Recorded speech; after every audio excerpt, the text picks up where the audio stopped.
Winning an Academy Award is, for any film actor, the pinnacle of accomplishment. Viola Davis won her Academy Award for Best Supporting Actress in 2017 for the role of Rose Maxon in the movie Fences. Poised and polished, she delivered her acceptance speech on the stage of Los Angeles' Dolby Theater, wearing a crimson evening gown, clasping the gold statuette tightly in one hand, the epitome of a wildly successful actor and woman. Hundreds of celebrity audience members watched the speech, as did millions of at-home viewers. But few of these people would have guessed what it had taken for Davis to get there, how hard she'd had to work, how many obstacles and traumas she'd had to overcome on the road to stardom. Davis is finally sharing that story, and she's not holding back.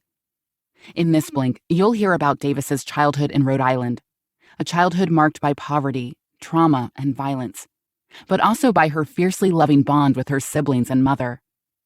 You'll learn about the struggle, resilience, and camaraderie of Davis's Juilliard years in a yet-to-be gentrified New York City. And you'll learn how the prejudices that held Davis back in her early years continue to dog her, even as she ascended to the pinnacle of success. In 2015, on the set of Suicide Squad, Will Smith asked Viola Davis a simple question: "Who are you?" Smith explained that even though he was successful and wealthy, even though he'd starred in mega hits like Men in Black and Independence Day, in some ways, he would always be the 15-year-old boy whose girlfriend had just dumped him. Now he wanted to know who Viola was. Viola could have answered in any number of ways, could have told him any number of pivotal stories. For example, she could have told Smith about one night when she was 14 years old and her mom and dad, Mamama and Madada, as she and her 5 siblings called them, were fighting. Again. Madada, or Dan Davis, worked as a horse groomer. It was taxing work. Still, it didn't pay well enough to keep food on the table or cover the electricity bill. And it certainly didn't pay enough to quench Madada's insatiable thirst for alcohol. Viola's Mamama, Mary Alice Davis, was the oldest of 18 children born to South Carolina sharecroppers. She'd had her first child at 15, her last child at 34, and Viola in between. Mamama did her best to shield her 6 children from Madada's drunken rages, even if it meant she was the primary target for his blows. But the series of apartments the Davis family lived in, first in South Carolina and later in Rhode Island, were tiny. Privacy was a hypothetical concept, and Mamama couldn't shield her children from everything. Viola vividly remembers the night that her father staggered home from the bar, bleeding from a fresh stab wound in the side of his stomach, begging his wife not to call the ambulance. And the time when Mamama and Madada were screaming at each other in the yard, and Madada yelled that his wife should tell him if he should stay or leave. Her children willed her to answer, "Leave!" But she sobbed for him to stay. On this particular night, when Viola was 14, the fight was more violent than usual. Madada wielded a glass, threatening to break it over Mamama's head. Until now, none of the Davis children had ever intervened in their parents' fights, for fear they would make things worse. But on this night, Viola snapped. She inserted herself between her parents and yelled for her father to stop. He didn't. He brought the glass down on his wife's face. Viola remembers the screams, the blood. She remembers shaking as she refused to stand down. "Give me the glass," she screamed at her father. "Give it to me!" And after what seemed an agonizingly long time, Madada gave her the glass and walked away. In that moment, Viola realized not only that her life would be a fight, she'd known that for a long time, but that she had what it would take to stand up and fight back. She could have told Smith another story. Like the time Diane, Viola's sister who'd stayed in South Carolina with her maternal grandparents, appeared like a vision in the Davis' apartment in Central Falls, Rhode Island. Viola remembers that day well. Not only had her long-lost sister arrived, it was one of the few days the hot water was turned on. But Diane, who, unlike her siblings, was wearing properly warm winter clothes and smelled of soap, was unimpressed by the unheated, rat-infested Central Falls apartment. She whispered to the then 5-year-old Viola, "You don't want to live like this when you're older, do you?" Viola shook her head no. Diane told Viola that she needed to work out what she wanted to do and who she wanted to be, and fast, and that she had to work and work and work until she was who she wanted to be, doing what she wanted to do. There was no other way to get out. Viola decided then and there that she would become somebody. The question that tugged at her insides, "Am I somebody now?" would become a repeated refrain throughout her life. Am I somebody now, she thought after graduating college, after getting accepted into Juilliard, even after winning a Tony, an Oscar, and an Emmy? It was Diane's advice that day that spurred Viola on. Everything Viola did from then on was to satisfy that 5-year-old, the little girl who knew she wanted something better. But answering Smith's question, there was one memory in particular that leaped out at Viola. She was in the 3rd grade. While the rest of her classmates were walking home from school, she was running. She ran because every day, a gang of male classmates had made it their habit to chase her, calling Viola ugly, hurling the worst kinds of racial abuse at her. Usually, she made it home, out of breath, snot dripping from her nose, scared. But on this day, there'd been a snowstorm. The streets were too slippery for Viola to outrun her pursuers. They caught her, threw her to the ground, and beat her. Even though she had proven herself over and over again, even though she was starring in movies with Will Smith and had Oprah's number in her mobile phone, at heart, Viola was still that terrified, taunted 8-year-old girl. What Viola didn't know? That little girl still had something to teach her. But we'll come back to that later. Have you ever heard of Joseph Campbell's theory of the hero's journey? It proposes that every heroic story follows the same basic structure. The hero faces challenges, undergoes transformations, and finally gains a new self-understanding. Viola happens to be a big fan of Campbell's work, perhaps because her life story echoes his structure. The first stage of the hero's journey is the call to adventure. And young Viola's call to adventure came in her Rhode Island apartment. She was sitting in front of a broken television, which was wrapped in aluminum foil. That broken television acted as a table on which a functioning television sat. Growing up, the women Viola saw on that television were mostly white and mostly blonde. But one day, she saw an actor who looked exactly like her mama. The actor was Cicely Tyson. The film was the autobiography of Miss Jane Pittman. Seeing Tyson on screen was, for Viola, the same as finally seeing a way out of the miserable apartment in Central Falls. Viola's call to adventure had arrived. The adventure? Becoming an actor. Not long after she was enchanted by Cicely Tyson on her television screen, Viola got her first big break. Central Falls, Rhode Island announced a citywide talent contest. Viola and her sisters were sure that some white kids from the Teresa Landry School of Dance would win, but they didn't care. They were going to enter anyway. They performed an original skit based on the game shows that Mama was addicted to watching. And they won. It didn't matter to them that the prize was a cheap softball set, or that they'd just end up using the softball bat to chase rats out of their kitchen. They were winners. Better than winners, Viola thought. They were actors. That talent show win wasn't a one-off. Viola's teachers constantly chastised her for falling asleep in class. They might have had trouble staying awake too if they'd spent night after night with one eye open, waiting for their father to come in and start beating their mother. Her fellow students complained that she smelled bad. They wouldn't have smelled so great either if they'd rarely had hot water and couldn't afford soap. But in drama lessons, Viola excelled. She was selected to join a performing arts program called Upward Bound for talented kids from underprivileged backgrounds. She mixed with kids who had severe disabilities and chronic health problems, and with recently arrived refugees who told harrowing tales about bombs, murderous fighting, and refugee camps. Compared to such hardship, Viola's own problems, serious as they were, seemed to shrink to a more manageable size. Later, she auditioned to participate in a nationwide performing arts contest for high school students. A teacher had to lend her the $15 audition fee, and was selected to compete in the contest in Florida. It was her first time flying on a plane. She was named a promising young artist. On the back of her achievements in the performing arts, Viola won a full scholarship to Rhode Island College. If it sounds like Viola's life was on an upward trajectory, well, it was. And at the same time, it wasn't. At around the same time Viola was named a promising young artist, her family was evicted from their apartment. After months of unpaid rent, their landlord wanted them out. They were finally evicted after a violent altercation where Madada attacked the landlord with a machete. Their new apartment was even more cramped, and when the authorities found out Madada had been making a meager salary from his horse grooming work, the Davises' welfare was cut off. Viola's success as a budding actor helped her see a path out of poverty. More than that, though, drama was becoming a reprieve from the painful realities of day-to-day life. Theater was a release. Performing was a joy. Viola wasn't the only one of the Davis sisters with aspirations to acting. But it was the joy she found in performance that spurred her to keep chasing that dream. Her sister Diane wanted to act, but she was too pragmatic to pursue a performance career. As Diane told her younger sister, "I want health insurance." Viola wanted health insurance too. But more than that, she wanted to act.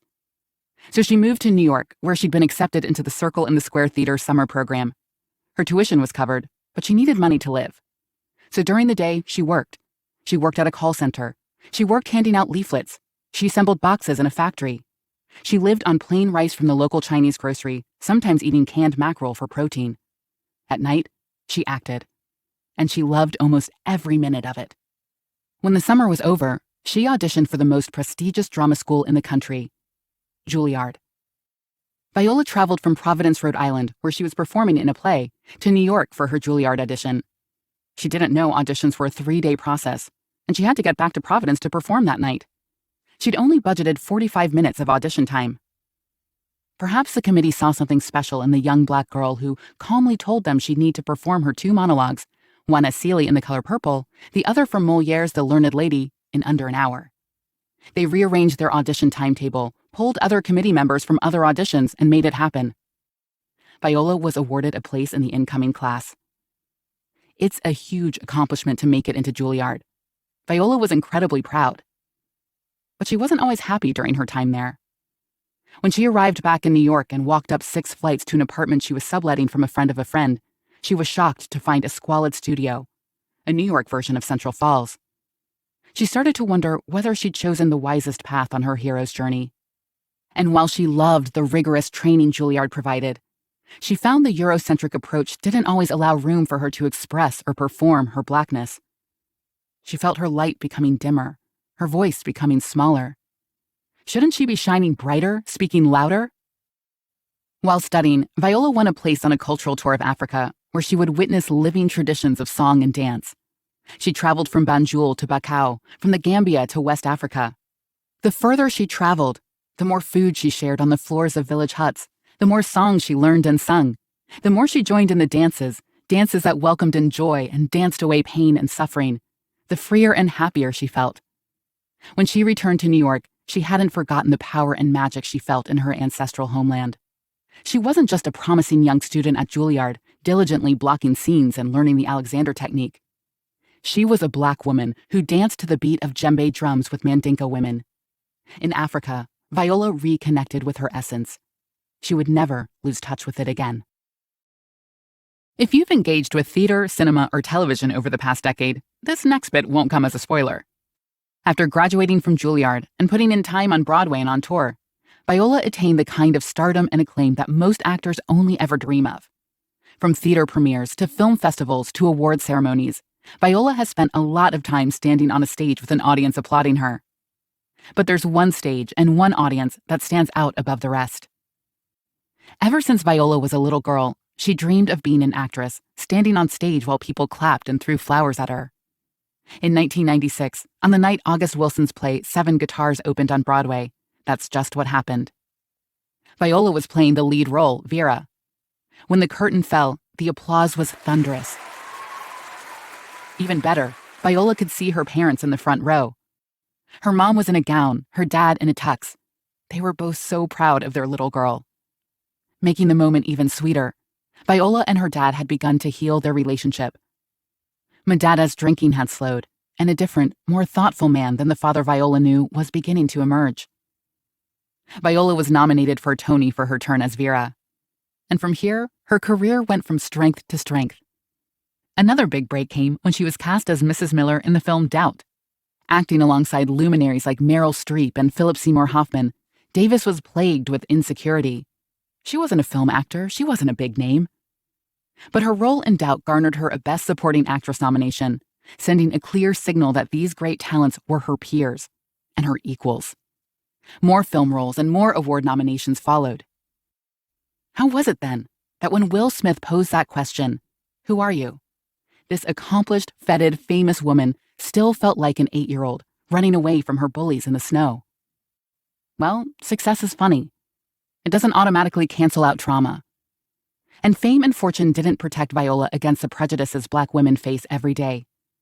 In fact, being a dark-skinned black woman in Hollywood, Viola bumped up against prejudice constantly. Despite winning critical acclaim, she didn't have her pick of parts. The truth is, Black women rarely land leading roles, and those who do are typically light-skinned, with features and hairstyles that skew European. Viola didn't fit that mold. Whenever she auditioned to play a conventionally attractive leading lady, she was rebuffed. For a long time, she felt she'd be playing the role of a drug-addicted mother for the rest of her career. Viola may have been successful, but she hadn't been wholly accepted. Enter Shonda Rhimes. The showrunner had a new project, How to Get Away with Murder, and she needed to cast the lead role, Annalise Keating, a sexy, intelligent, take-no-prisoners criminal attorney. Shonda wanted Viola for Annalise. Viola was apprehensive. This role would be history-making, mold-breaking, a blow to colorism in Hollywood. But could she really do it? That 8-year-old girl inside her was causing her doubts. But Shonda coached her through and helped her find her voice. In the first season's finale, Annalise confronts her nemesis, Ophelia Harkness, played by Cicely Tyson. The very same Cicely Tyson who inspired Viola to become an actress in the first place. At the scene's climax, Annalise rips off her wig, proudly showing her natural hair. In that moment, Viola remembers feeling unapologetically beautiful and powerful. In the background, behind her career and achievements, something else had been helping Viola step into her beauty and power.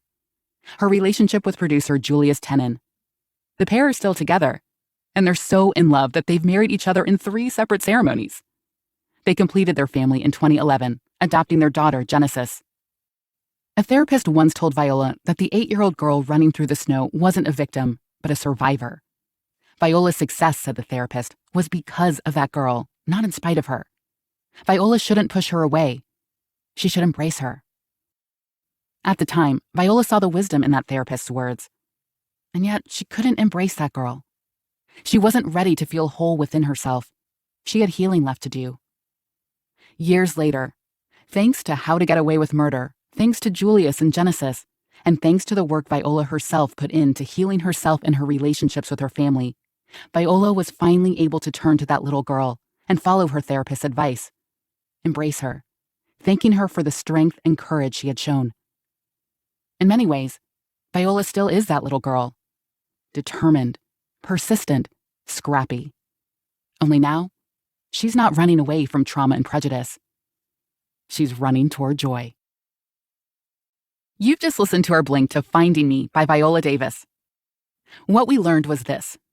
Viola Davis is an acclaimed, accomplished actor, but behind her success is a story of poverty, trauma, and prejudice, and a story of persistence, hope, and joy.